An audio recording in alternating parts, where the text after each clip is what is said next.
Hello everyone, कैसे हैं आप सभी? Welcome to the channel. So today we are going to start our next chapter, that is center state relations, in our series of polity through MCQ series, and these MCQs are straight away based on the book M. Lakshmi Kant. Now before starting the MCQs, I'll give you the explanation of this chapter, some of the important points that are in this chapter, and then straight away we will move to the questions. इससे होगा क्या कि आपका revision बहुत appropriately हो जाएगा. So just listen to what I say in next 5 to 6 minutes and then you can solve the questions. या अगर आपको straight away questions भी solve करने हैं तो आप skip करके questions भी solve कर सकते हो. Now, what does the center state relations mean? Now, सबसे पहले तो हमें ये पता है the Constitution of India propounds a federal structures. Okay, but this federal structure sometimes turns unitary and sometimes it is, in normal circumstances, the structure is federal. अब ये unitary कब होता है? इमरजेंसी के टाइम पे होता है. वो सारे प्रोविजंस हम देखेंगे. And then what are the basic performer that the constitution has highlighted. Now this center state relations can be divided into three parts, three types of relation. The first one being legislative relation, the second one being administrative relations, and the third one being financial relations. Now एक एक करके let us complete all of these relations. Now सबसे पहले तो comes legislative relations. Now this legislative relation is mentioned from article 245 to 255, and what is the part? It is mentioned in part 11 of the constitution. Now there are five type of important clause in this legislative relations. Let us study it one by one. सबसे पहला तो है territorial extent. अभी territorial extent का क्या मतलब है? सबसे पहला, the parliament can make laws for the whole of India और any part of the Indian territory, and this any part also includes the territory which is going to be acquired in the future. Okay, second point is the state legislature can make law for whole or any part of the state. Okay, so यहाँ हमने देखा the parliament can make laws straight away for whole of the India or any territory, and this any territory does also include the territory which may be acquired in the future. Next, the state legislature can make law for the whole of the state or any part of the state. Now the third and the most important point in this is about the extraterritorial legislation. So regarding the extraterritorial legislation, all the rights have been given to the parliament, and these legislation are applicable to citizens living in India and out of India, both of them. So the power regarding the extraterritorial legislature lies with the Parliament of India. Okay, now there are some exceptions to this legislative features also. सबसे पहला तो the president can make regulation for the peace and progress and good governance of the union territories of Andaman and Nicobar, Lakshadweep, Dadra and Nagar Haveli and Daman and Diu. सबसे पहला point तो ये है. Second is the powers of the governor, that the governor is empower to direct that the act of parliament does not apply to scheduled area. ठीक है, and the scheduled areas are mentioned in Schedule 5 of the Constitution.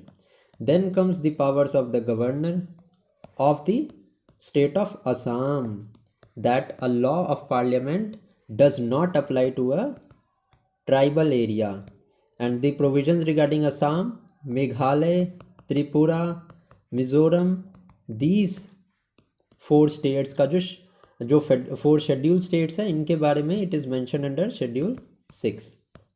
ठीक है.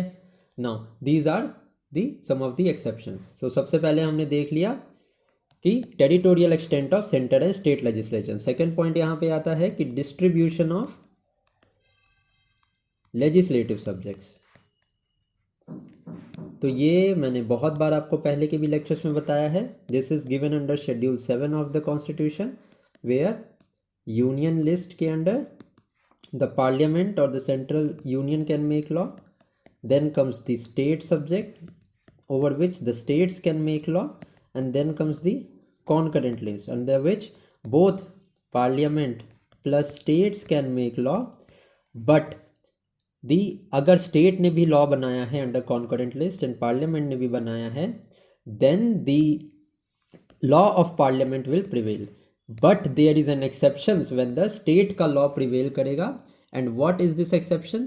कि जब state के law को, मतलब state ने जो कॉन्करेंट सब्जेक्ट के लिस्ट में लॉ बनाया है, that is reserved for consideration of president, okay, and president ने उसको एसेंट दिया है, then the state law will prevail. ठीक है, this you need to know, this is all about the exception that is given. Now, if I talk about the next thing, that is about the matters in the union list. अब union list में total कितने matters हैं? तो there are 100 subjects. State list में there are around 61 subject, I think 61 subjects हैं, हाँ. And concurrent list में there are 52 subjects. ठीक है, तो डायरेक्टली यू कैन सी कि इस मामले में यूनियन के पास ज़्यादा पावर है as compared to the states. अब important fact here to know is about a 42nd amendment act of the constitution, जिसमें 5 subjects were transferred from the, एक second, 5 subjects were transferred from the state to concurrent list. What were those 5 subjects? सबसे पहला तो था education,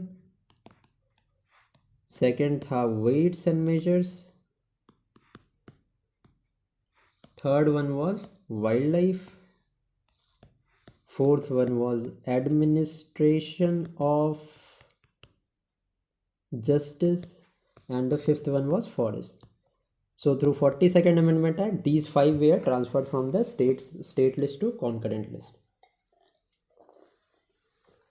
Next is the third point, parliamentary legislation in state field. Abhi, when can the parliament legislate on the matters which are mentioned under the state list? सबसे पहला तो when Rajya Sabha passes a resolution with special majority, that is majority of 2/3 of members present in the house and voting, and these laws are applicable for 1 year. And जो राज्यसभा ये law पास करेगा by special majority, this is in the light of matter of national importance, ये आप ध्यान रखना, okay. सबसे पहला तो हमारा ये क्लॉज है, and these laws are applicable for 1 year, ठीक है। It can be renewed any number of times,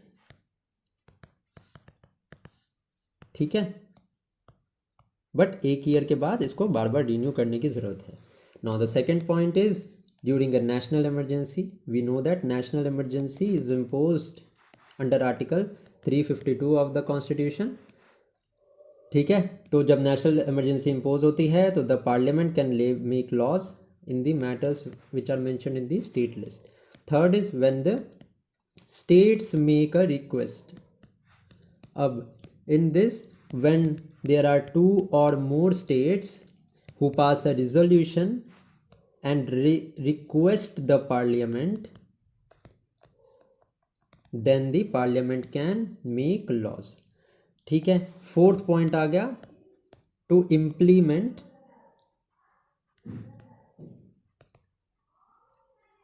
international agreements,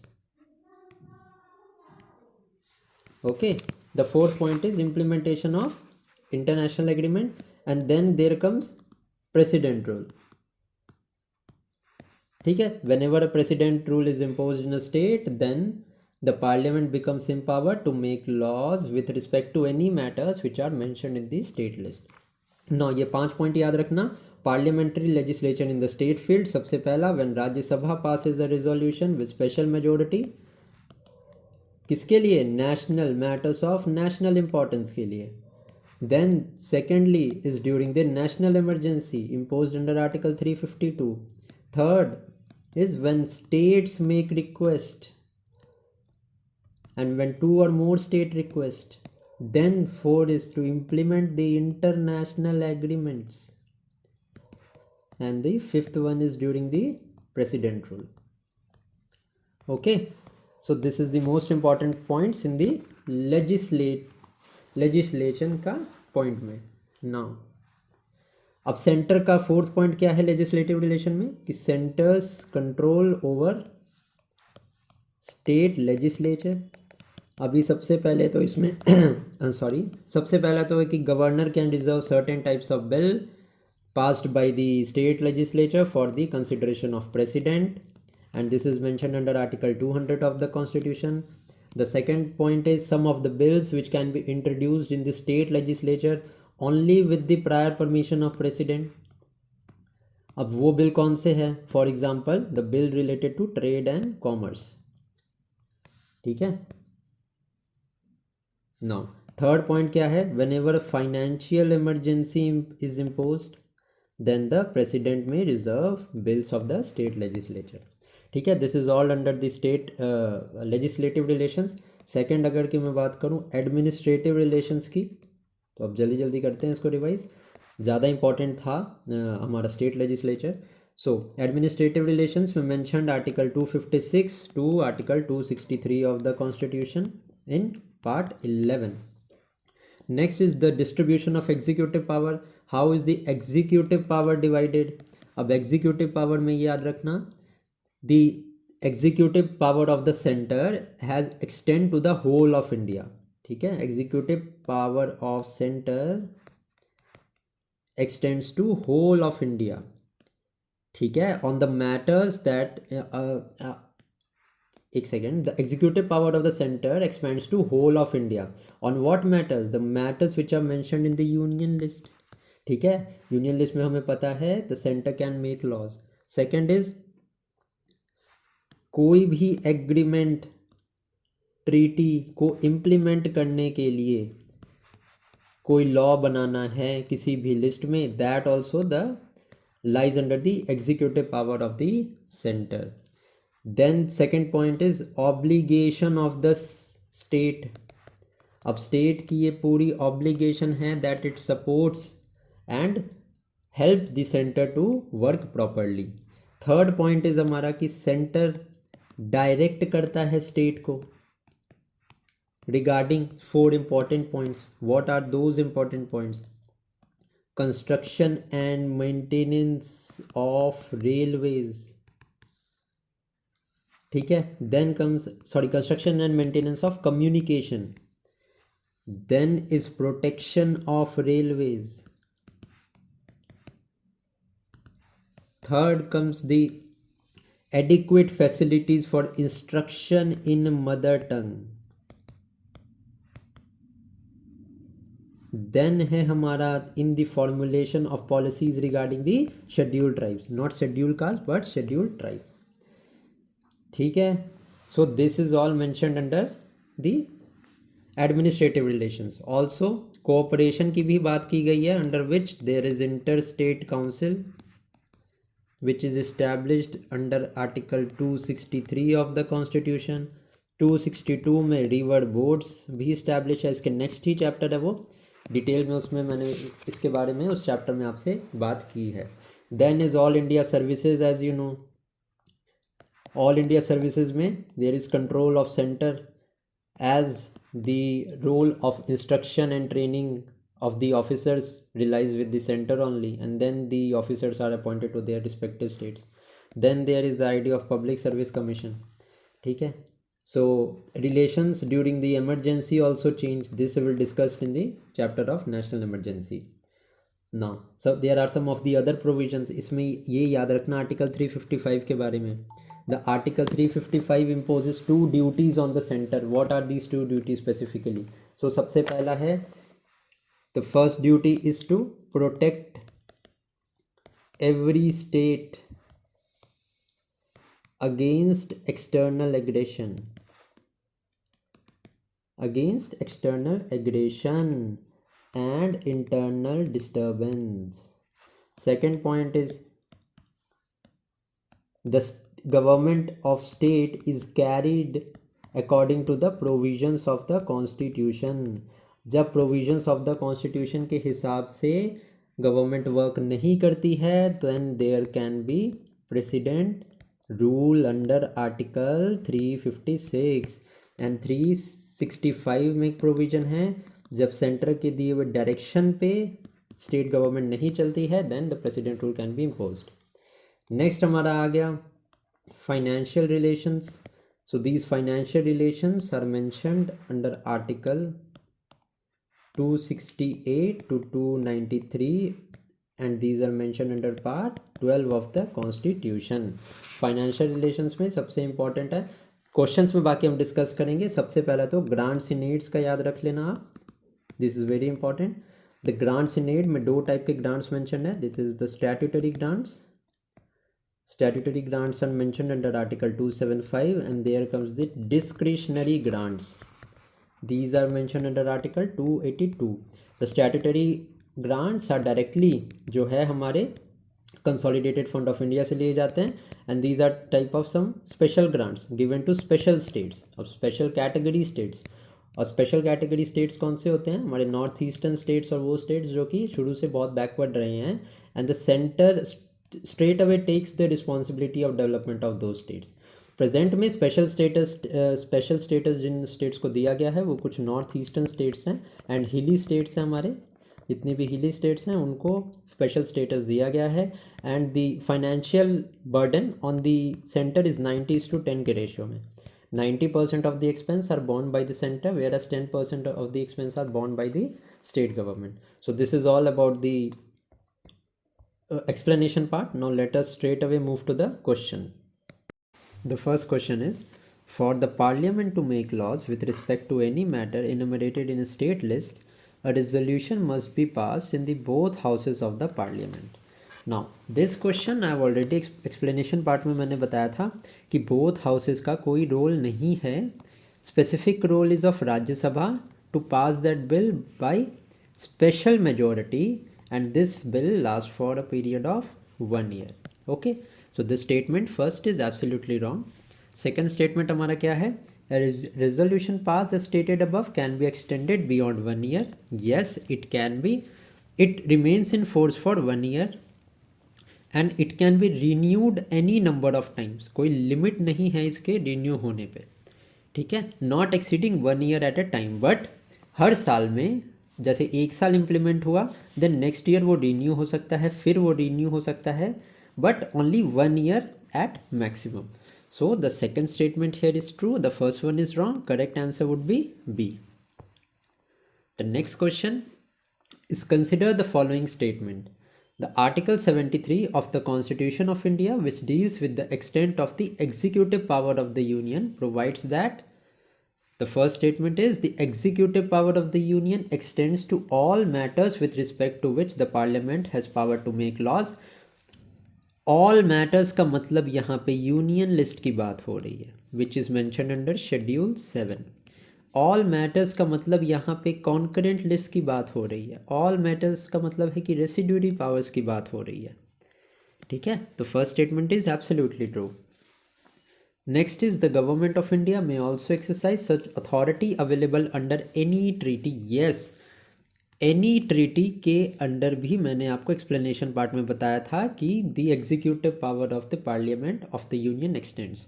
So the first is also true, the second is also true. Correct statement would be both 1 and 2.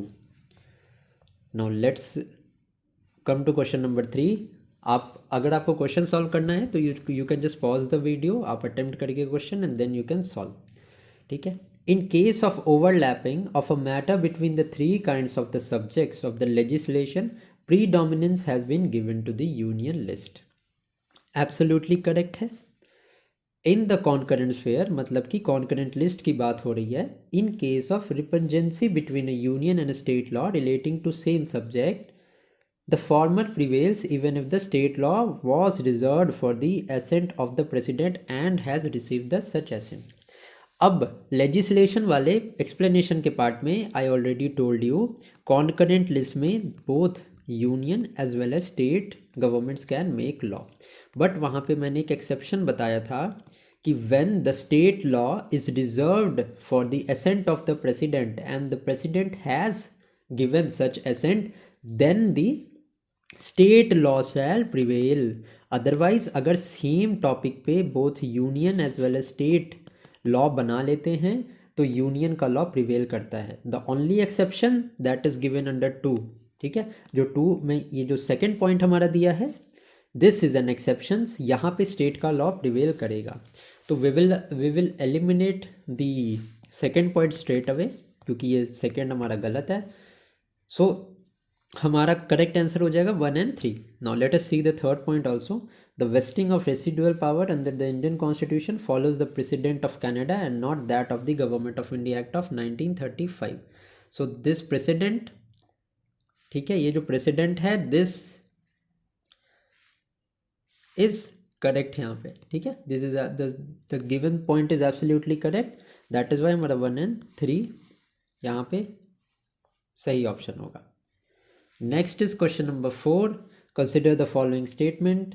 With the consent of the government of India, the governor of state may entrust on the union government or to its officer functions relating to the state subject to which the executive power of that state extends. Yes, it is absolutely true. The president of India cannot trust any state government or to its officer function in relation to any matters to which executive power of the union extend. अभी president जो है वो extend कर सकता है state government को कोई भी एग्जीक्यूटिव फंक्शन यूनियन का, ठीक है, with the consent of state government. Okay, so cannot वाली तो कोई बात ही नहीं है, सेकंड स्टेटमेंट हमारा फॉल्स है। Third is there is a provision of constitution in the Constitution of India to create the National Integration Council. There is no such provision to create a National Integration Council, वरना इस तरह की कोई constitutional body होती। अब cooperation and coordination of the union and states के लिए एक काउंसिल तो है जिसका नाम है inter state council and this is mention under article 263 of the constitution. तो इंटीग्रेशन काउंसिल नाम की कोई चीज़ नहीं है, दैट इज़ वाई हमारा only first is the correct answer है यहाँ पे। Let us now move to the next question. What is the implication of the union government giving the special status to a state. I already told you special status जो है वो हर state को नहीं मिलता है, only some of the backward states या जिनके पास डिसएडवांटेज है due to its geography, demography etcetera. अभी special status in India has been given to hilly states and north eastern states of India.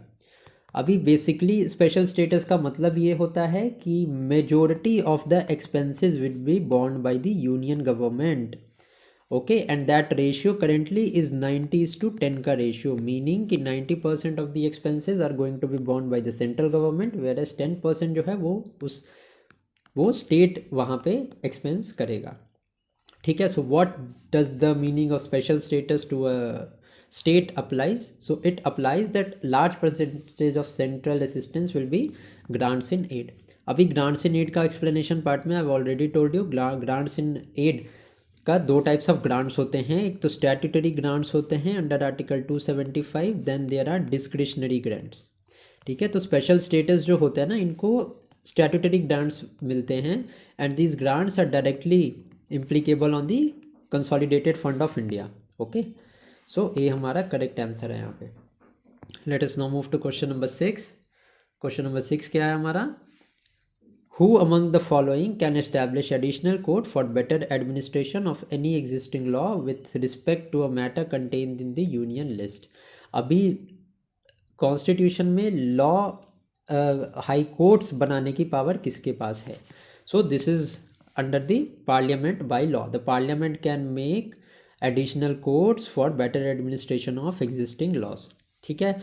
And एक और पॉइंट अब याद रखना, रिट्स का मैंने आपको बताया है कि supreme court and high court के पास रिट्स होते हैं, तो पार्लियामेंट भी by law can assign any other courts the power of these writs. ये भी पॉइंट आप ध्यान रखना. So correct answer 6 का हमारा यहाँ पे A है. Let's move to question number 7. That is, all India services violates the federal principle of the constitution as well as the autonomy of the states. I've already told you why all India services violates it. क्योंकि जो officers होते हैं under all India services that are appointed to state government. ठीक है, cadre allocate होता है, but the responsibility regarding the training, recruitment etcetera all lies with the central और union government. States का उसमें कोई रोल नहीं होता है. दैट इज वाई हमारा एजर्शन एकदम ट्रू है. Now, all India services officers are governed by the central government rules and the state government do not have full control over them. Yes, this is absolutely true. 7 ka A assertion is right as well as the reason is the correct explanation of the assertion. ठीक है, and this all India services is mentioned under Article 312 of the Constitution. Let's move to next question now. That is question number 8. Parliament shall, while a proclamation of emergency is in operation, have the power to make laws for whole of India or any part of India with respect to any matters enumerated in state list. Yes, the proclamation of emergency under national emergency is mentioned under Article 352. So the Parliament gets power to make the laws under the state list for the whole or any part. The statement is absolutely true here. Second statement है हमारा, the parliament has exclusive power to make any law with respect to any matter not enumerated in the concurrent list. अरे नहीं भाई, state list के matters पे तो state law बनाएगा ना, कॉन्करेंट पे तो पार्लियामेंट बनाएगा. ठीक है, तो सेकेंड स्टेटमेंट रॉन्ग है. Third is, the Parliament has power to make any law for the whole of India or any part of the territory of India for implementing a treaty, agreement or convention with any other country. This statement is absolutely true. Explanation के part में मैंने legislative relation वाले section में ये बताया था आपको. Fourth point is, the Parliament has power to legislate with respect to matters in the state list in the national interest subject to the resolution passed by Council of State by 2/3 majority. This I have already explained you. Special majority चाहिए होती है, that is majority of the 2/3 members of the House present and voting. And ये जो पास होगा, this is subject to the national interest. So second statement हमारा wrong है यहाँ पे. We will eliminate this statement. 1, 3 and 4 is the right answer. Okay.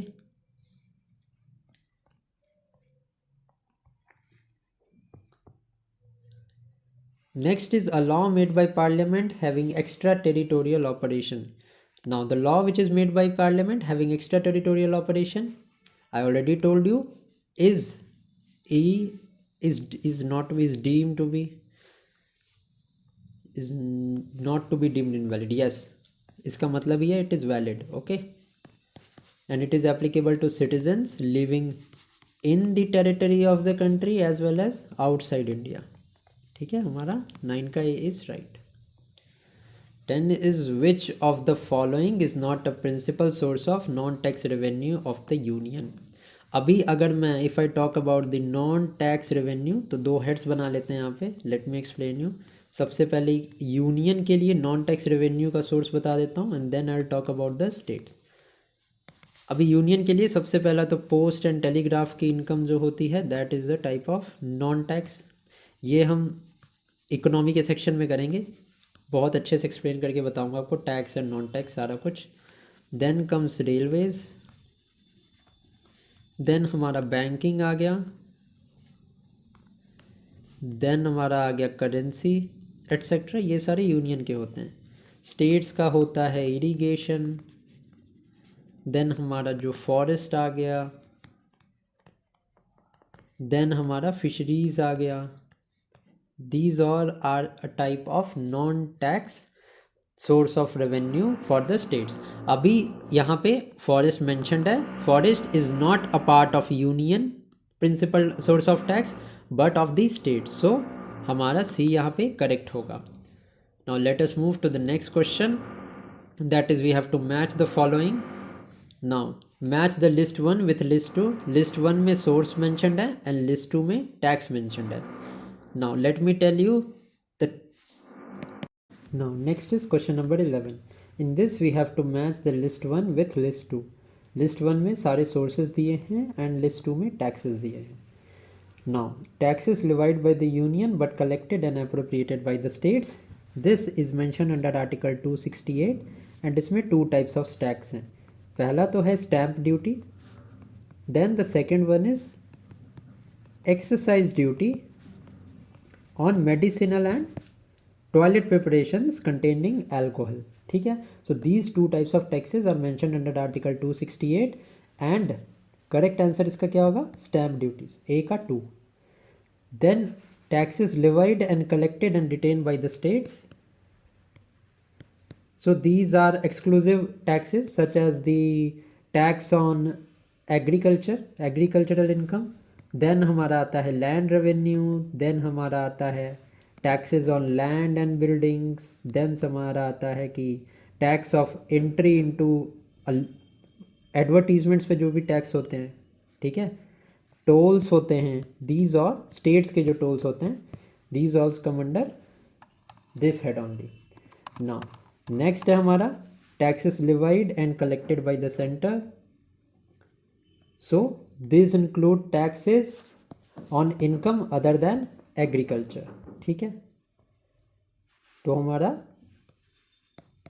B इसका correct answer होगा. ए का हमारा 2 हो गया. देन बी का हमारा हो गया 4. स्टेट्स का मैंने बताया अभी आपको, that is taxes on lands and buildings. ठीक है. देन हमारा हो गया सी का 5, taxes levied and collected by the centre, consignment of interstate goods of trade of goods. B हमारा इसका 11 का करेक्ट आंसर होगा. Now let us come to the next question, that is question number 12. अब question number 12 क्या है हमारा? If any directions are issued by the union government to a state government and they have not been compiled with, then which of the following statement is correct? तो जब भी centre state को कोई certain direction देता है and the state does not follow that, तो उसका repercussion क्या होगा? सो लेट अस सी.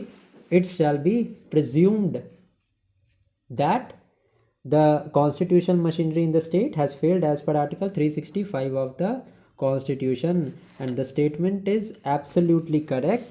ठीक है. it shall be presumed that the state had law and order problem.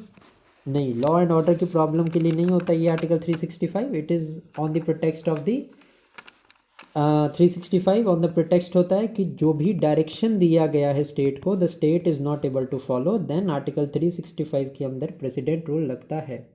Now एक और प्रोविजन है आर्टिकल 356 में, इट इज़ गिवन, जिसमें प्रेसिडेंट रूल लगता है. It is when the government of the state is not working as per the provisions of the constitution. तो जब भी कॉन्स्टिट्यूशन के प्रोविजंस के अकॉर्डिंग नहीं मशीनरी वर्क करती है, then president rule is imposed under article 356. Else directions को जब फॉलो नहीं करती है, ठीक है, if no directions are followed, then the president rule is imposed under article 365 of the constitution. Now let's move to the next question, that is question number 13. Which of the following statement is the correct statement? First is the resolution passed by the Council of State under Article 249. Article 249 क्या है? These are the cases under which the Parliament makes laws on subjects mentioned in the state list. Okay? So ये Article 249 है हमारा. तो a resolution passed by the Council of State under Article 249 empowering Parliament to legislate on subjects in the national interest remain in force for a period. मैंने बताया था आपको, it remains for a period of 1 year and it can be extended n number of times every 1 year. हर एक year पे इसको extend किया जा सकता है. तो 13 का हमारा करेक्ट आंसर होगा नॉट एक्सीडिंग 1 ईयर. 1 ईयर के बाद दोबारा इसको रीन्यू करना पड़ता है and it can be renewed for a maximum tenure of 1 year. फिर अगेन इसको रीन्यू करना पड़ेगा. ठीक है. सो सी हमारा करेक्ट आंसर है. Next is question number 14. Which of the following statement regarding the residuary powers in the constitution of India are correct? So I already told you, concurrent matters of the union list are dealt by the union government. State list के matters में the state government can make laws and the matters of the concurrent list both union as well as state can make laws, but union का law prevail करेगा अगर state ने भी law बनाया है तो.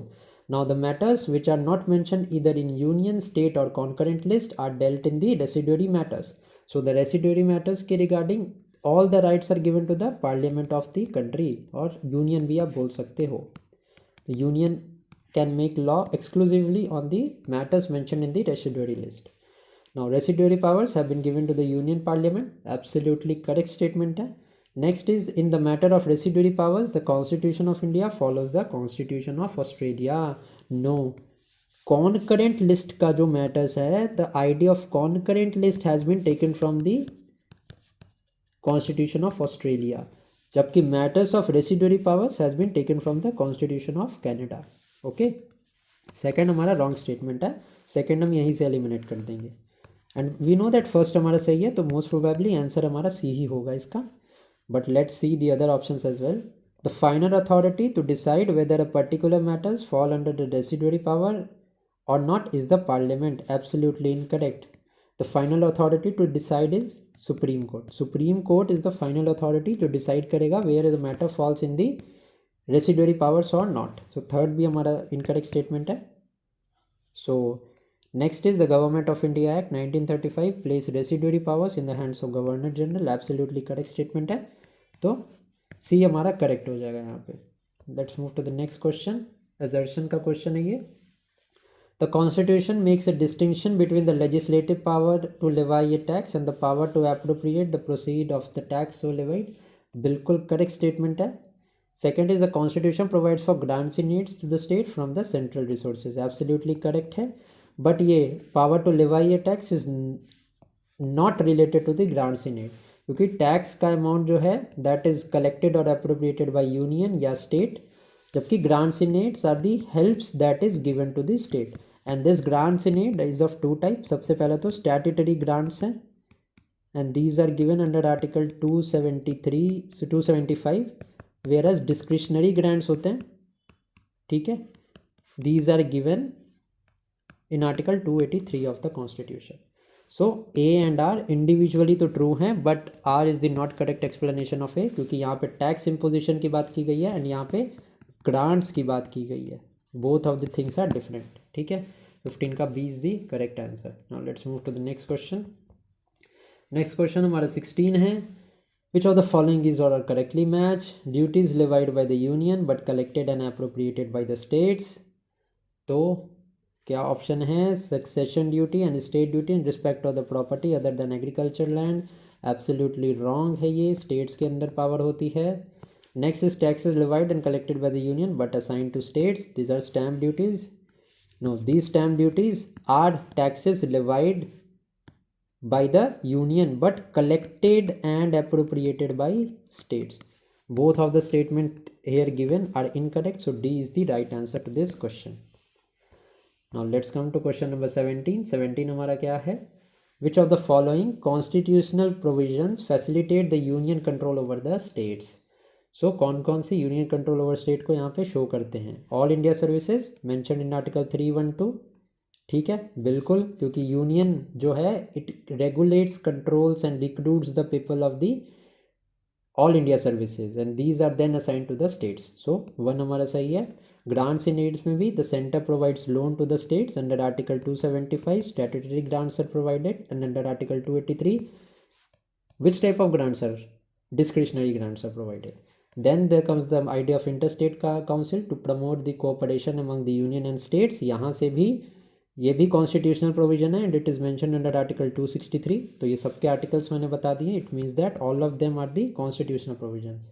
अगर यहाँ पे फोर्थ ऑप्शन दे के आपको जोनल काउंसिल मार्क करे तो you need to know that zonal council is not a constitutional body but it is found by the states reorganisation act of 1956. ठीक है, फोर्थ हमारा. So D इसका करेक्ट आंसर है. Let's come to question number 18. The idea of the union giving direction to the states was adopted by the makers of the constitution from. तो I have already told you पहले के chapters में कि the constitution of India जब frame हुआ था इसका blueprint कौन से एक्ट को बोला गया था? तो it was the government of India act 1935. So the idea of union giving direction to the states was adopted from the government of India Act 1935. A is the right answer. Next is, which one of the following statement is not correct? The parliament has exclusive power to make laws on any matters in the union list. Absolutely correct. Then there comes the parliament and the state legislature both have power to make law on any matter in concurrent list. Absolutely correct statement. In certain exceptional circumstances, state legislature can make a law on a subject given in union list. No, not at all. State legislature सिर्फ और सिर्फ state list के matters पे law बना सकता है and concurrent matters पे law बना सकता है. Although concurrent पे अगर union ने भी law बना दिया state के साथ तो union का law prevail करेगा state के law के ऊपर. ओके, सो C statement यहाँ पे incorrect है. C हमारा correct answer हो जाएगा. Next is question number 20. The Sarkaria Commission recommended that the governor of a state should be appointed after the consultation with the chief minister of the state. Yes, बिल्कुल correct है. Sarkaria commission जनता government के time पे form हुई थी and it is credited for the formation of the inter state council under article 263 of the constitution. तो हमारा जो पहला स्टेटमेंट है it is absolutely correct. Second statement is this could be achieve through amending article 165 of the Indian constitution. अब reason को आपको link करने के लिए you should know what is article 165. तो article 165 is related to the appointment of advocate general of state. ठीक है, तो आर्टिकल गड़बड़ दिया है यहाँ पे. ठीक है, क्वेश्चन थोड़ा सा टफ है क्योंकि यहाँ पे अगर आर्टिकल 155 होता तो ये आंसर सही होता. ठीक है, that A is correct and R is the correct reason for the assertion to be correct. Why is article 155 correct? क्योंकि article 155 बताता है कि the president appoints the governor of the state. Okay, article 165 अपने notebook में note कर लेना is related to the appointment of advocate general of the state. That is why हमारा A is true and R is false. Next question. Who among the following said there can be no doubt that the standard of administration depends upon the caliber of civil servant who are appointed to these strategic posts? So this statement was given by B.R. Ambedkar. Reference के लिए बस याद रख लेना, B.R. Ambedkar ने बोला था. Next, on the subject of income tax, the union government has more power than the state government. क्या ये statement सही है? Next statement देखते हैं. The state government have more power. ये तो बिल्कुल ही गलत है. Both union government and the state government equal power, बिल्कुल गलत है. Only the union government has power. Yes, absolutely correct. क्योंकि income tax is a type of direct tax which is collected by centre. ठीक है, collected by centre and this is distributed by states on a formula that is mentioned by the finance commission under article 280. Okay, so union government के पास सीधा power है income tax के regarding and state government के पास कौन सा tax imply करने का सोल पावर है? It is tax on agriculture income के लिए. जो एग्रीकल्चर इनकम के रिगार्डिंग जो भी टैक्स है that is implied only by the state government. Union के पास पावर नहीं होती है. ठीक है, तो यहाँ पे 22 का D is right. Let's move to the next question. Verdicts of the Supreme Court in India of the following cases have been direct bearing on center-state relation. SR Bommai case कब हुआ था? ये हुआ था ईयर 1994 में I think. ठीक है, जहाँ पे प्रेसिडेंट की जो पावर है to dismiss the state government was taken. तो भैया प्रेसिडेंट और स्टेट गवर्नमेंट की बात आ गई तो सेंटर स्टेट रिलेशन पे तो डायरेक्ट बियरिंग पड़ गया इसका. तो 1 तो हमारा एब्सोल्युटली करेक्ट है. Kesavananda Bharati case of 1973 is related to the doctrine of basic structure. तो डायरेक्ट बियरिंग तो नहीं है, इनडायरेक्ट बियरिंग को है. इनडायरेक्ट बियरिंग कैसे है? क्योंकि the federal structure of the country is a part of the basic structure. तो डायरेक्ट बियरिंग नहीं है, ऑल्दो इनडायरेक्ट बियरिंग ज़रूर है. Now Maneka case is widened the scope of article 21.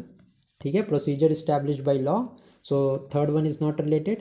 Indira Sani case or the Mandal Commission is related to the reservation of OBC. So ये भी related नहीं है. 3 and 4 हमारे related नहीं है in any way. Only the direct bearing किसका है, तो एस आर बोमई केस का है, so A is the right answer. Now let's move to the next question. Which of the following statement is correct? तो the rule of repungency has application in a case where rule of repugnancy कहाँ आता है, जब centre और state दोनों के पास right होता है कॉन्करेंट लिस्ट में लॉ बनाने का. तो चलिए ऑप्शंस देखते हैं. Both union and state occupy two different fields in different list. No. Both union and state laws are enacted under concurrent list. Yes, यहीं पे आता है रूल ऑफ रिपंजेंसी. ठीक है, बी हमारा करेक्ट आंसर है. Let's now move to the next question. Parliament or state legislature should keep within the domain assigned to it and one should not trespass the domain reserved for the other. Absolutely generic statement और बिल्कुल correct है. Legislation will be invalid if it encroaches on the manner which has been assigned to the another legislation. ठीक है, तो दोनों का separation of power दिया है in Schedule 7. Clear separation of power है यूनियन लिस्ट में, स्टेट लिस्ट में एंड कॉन्करेंट लिस्ट में. तो यूनियन ट्रेसपास नहीं करता स्टेट को and the states does not trespass the union. So A भी हमारा करेक्ट है, आर भी करेक्ट है and R is the correct explanation of A. 25 का ए हमारा is the correct answer. Now let's see question number 26. 26 हमारा क्या है. विच of the following taxes are levied and collected and retain by the states. Tax on mineral rights, absolutely states के अंदर ही आता है and DM के पास right होता है, डीएम कलेक्ट करते हैं ये tax. Tax on entry of a good into local area, local area of the state. यहीं अगर इंटर स्टेट की बात यहाँ पे आ जाती तो इसके रिगार्डिंग स्टेट के पास राइट नहीं होता है, किसके पास होता है, यूनियन गवर्नमेंट के पास. Okay. Taxes on agricultural income, absolutely correct. Taxes on profession, trading, calling and employments. Yes, professional tax की लिमिट क्या है, 2500 है, मेंशन्ड इन द कॉन्स्टिट्यूशन. 2500 से ज़्यादा ही प्रोफेशनल टैक्स नहीं हो सकता है and this is levied by the states only. So all of the provisions mention that is 1, 2, 3 and 4 is applicable यहाँ पे. सो 26 का D is the right answer. Now let's see question number 27. Which of the following taxes belong to union exclusively. आप बताओ मुझे. Custom duty आ गई, नहीं भैया. Land revenue states के पास है. Surcharge on income tax and then corporation tax. Surcharge भी जो है वो स्टेट्स को डिस्ट्रीब्यूट होता है. Corporation tax is a type of direct tax. ठीक है, and it is available to union exclusively. 27 का D is the right answer. Sorry, corporation नहीं, surcharge on income tax. Income tax directly आता है इसके पास, एक्सक्लूसिवली. सॉरी, यहाँ पे मैं कंफ्यूज हो गया. देखो, सरचार्ज क्या होता है, there is two different things. Surcharge होता है और एक सेस होता है. ठीक है, सरचार्ज जो है एक्सक्लूसिवली जो है वो यूनियन अप्लाई करता है and this is not distributed with the states. Corporation tax का क्या होता है कि ये टैक्स कलेक्ट करता है सेंटर, लिवाई भी करता है सेंटर, बट फाइनेंस कमीशन जब ये बताएगा, जो भी फाइनेंस कमीशन जब डिस्ट्रीब्यूट करता है ऑफ द रेवेन्यू, तो ये corporation tax that is also distributed with states indirectly. ठीक है, सरचार्ज जो है, surcharge and cess, both of these are not distributed with the states. Directly centre इसको एक्सक्लूसिव राइट होता है. तो 27 का हमारा C is the right answer. Next is the executive power of the union extends to give direction to a states in respect of construction and maintenance of communication of national और military importance. Next है हमारा maintenance of law and order, protection of railways, protection of secular character. अब मैंने आपको explanation के part में बताया था कि 4 पॉइंट्स हैं जहाँ पे सेंटर जो है it gives direction to states. सबसे पहला तो construction and maintenance of communication. Second point था हमारा protection of railways. Third point था हमारा instruction in mother tongue. And the fourth one was formulation of policies regarding the scheduled tribes. इन 4 cases में the state centre can give direction to the states. तो उस हिसाब से 2 and 3 हमारे absolutely, sorry 2 and 3 नहीं, second one is wrong, secular character is also wrong, 1 and 3 is the right answer. Law and order जो है वो स्टेट लिस्ट का मैटर है. ठीक है, पुलिस भी स्टेट लिस्ट का मैटर होती है क्योंकि यहाँ पे स्टेट का एक्सक्लूसिव राइट होता है, यूनियन इम्पोज कुछ भी नहीं कर सकता. ठीक है, 1 and 3 is right. Let's come to now question number 29. in case of inconsistency between laws made by the parliament and laws made by the state legislature, which ones shall prevail? No, the options are the law made by parliament before the law made by the legislature of the states, the law made by parliament after the law made by parliament before or after the law made by the legislature of the state. बात हो रही है यहाँ पे concurrent list की, ठीक है। चाहे पार्लियामेंट पहले लॉ बनाए या बाद में लॉ बनाए, in the matters related to concurrent list ये फ़र्क नहीं पड़ता है कि स्टेट का लॉ रहेगा कि नहीं रहेगा। वो नहीं रहेगा क्योंकि अल्टीमेटली बाद में या पहले बनाए पार्लियामेंट का लॉ प्रिवेल करेगा इन the matters of the concurrent list. सिर्फ एक एक्सेप्शन है जहाँ स्टेट का लॉ प्रिवेल करता है फॉर सम टाइम मैं क्यों बोल रहा हूँ वो भी मैं बताता हूँ। सिर्फ एक केस है जहाँ पे स्टेट का लॉ प्रिवेल करेगा, जब कॉन्करेंट लिस्ट के जो भी सब्जेक्ट पे स्टेट को लॉ बनाना है वो प्रेसिडेंट के पास गया हो और प्रेसिडेंट ने उसको एक्सेप्ट किया हो, तब तक स्टेट का लॉ प्रिवेल करेगा। बट अगर सेम सब्जेक्ट पे वापस पार्लियामेंट ने लॉ बना दिया तो वो भी बाद में एंड हो जाएगा, ठीक है।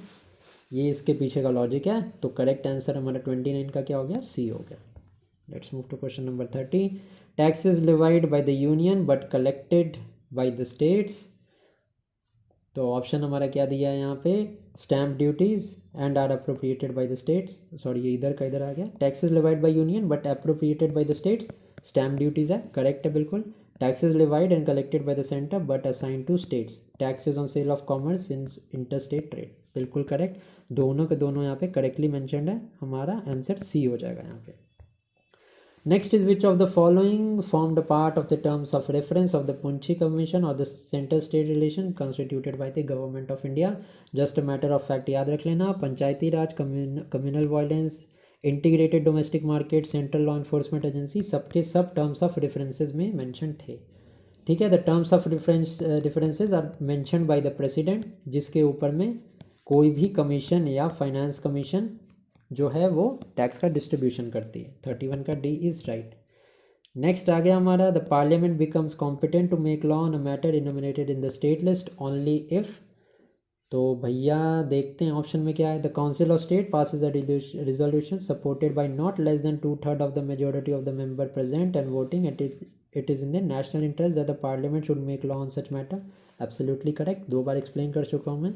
The council of state and house of people both pass a resolution that it is a national, बिल्कुल गलत बात है।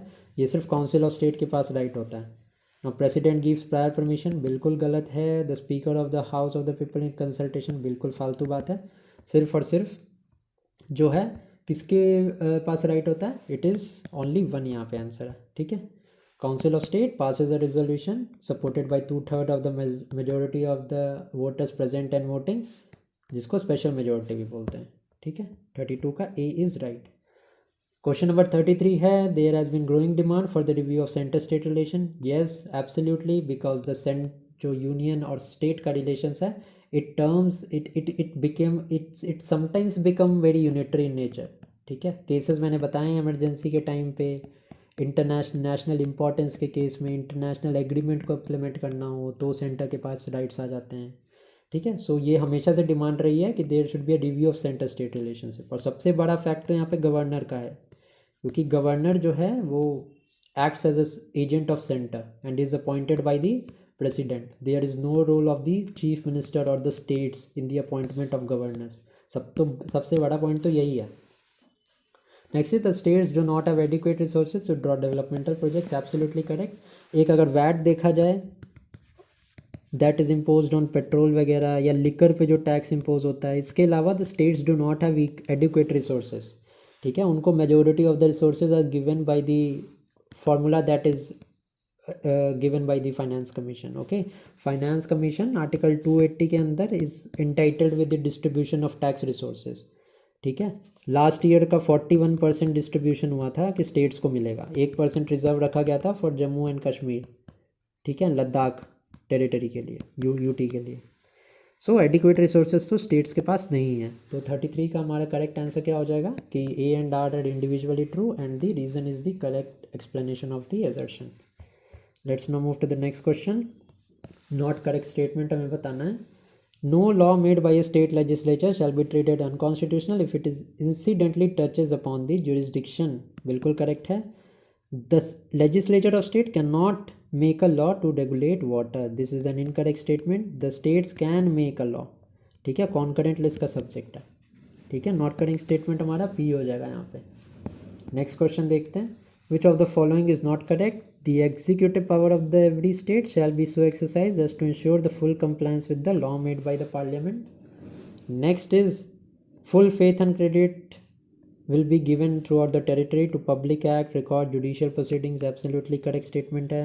The governor of a state may interest the government of India to any matter to which the executive power of the state extends. No, president होता है ये, governor नहीं होता. Not correct statement हमारा C हो जाएगा. नेक्स्ट आते हैं क्वेश्चन नंबर 36 में. क्या है हमारा? The division of legislative power between the centre and the states under the present constitution of India similar to between the centre and provinces under government of India act 1935 some of the respect. मतलब ये बोला है कि government of India act 1935 से अभी के जो present provisions हैं of the centre state relations वो कैसे रिलेटेड हैं. In case of overlap of a matter between the three subjects predominance is given to the central legislature. ठीक है, क्या स्टेटमेंट सही है? एब्सोल्युटली सही है. In case of repugnancy in the concurrent list in both a central law prevails over the provincial और state law. Absolutely correct. In both the residuary powers are vested in the central government. No. ठीक है, third statement जो है हमारा true नहीं है. सो हमारा both में नहीं, सिर्फ यूनियन से रिलेटेड में residuary powers are mention in this central legislature. ठीक है, 1 and 2 is correct. Next is 37. हमें बताना taxes levied by the union and assign to the centre. Taxes levied by union बस असाइन टू द स्टेट्स. तो correct answer मैं बता देता हूँ आपको, सारा तो एक्सप्लेन मैंने किया ही हुआ है. डी इसका करेक्ट आंसर है. Next is the second commission on the centre state relation was constituted by the government of India by amending the constitution of India. The constitutional status was bestowed on it. ठीक है, this statement is false. Issues like role of governor constitutional status नहीं मिला है centre state relation को. Issues like the role of government economic and social planning which were the part of the terms of references of the commission are very important governance issue. बिल्कुल सही है. Reason हमारा जो है वो सही है, but assertion is false. Next is in extraordinary circumstances, the normal distribution between the power between center and the state is either suspended or the power between union and parliament are extended towards the state subject. Absolutely correct. The Indian constitution vests the residuary power in the union parliament and the final decision to whether the particular matter falls under the residuary power or not is that of the Supreme Court. Correct statement है.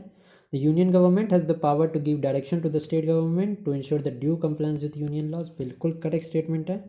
Fourth हमारा क्या है? If the legislature of 2 or more state so solve the parliament can make laws with respect to any matter included in the state list relating to दो state. Absolutely चारों के चारों statement हमारे यहाँ पे करेक्ट है. ए हमारा right answer है. Next and final question is the Sarkaria commission recommended that the union government may persuade the state government for constitution of all India service for education. तो एब्सोल्युटली करेक्ट स्टेटमेंट है. All India services are included in the concurrent list. No, all India services are mentioned under the union list. Concurrent में नहीं है. That is why second हमारा wrong है, first हमारा सही है. तो 40 का A is right. So अगर आपने वीडियो अभी तक देखी है तो कमेंट सेक्शन में मुझे बताना वीडियो कैसी लगी. Thank you for watching.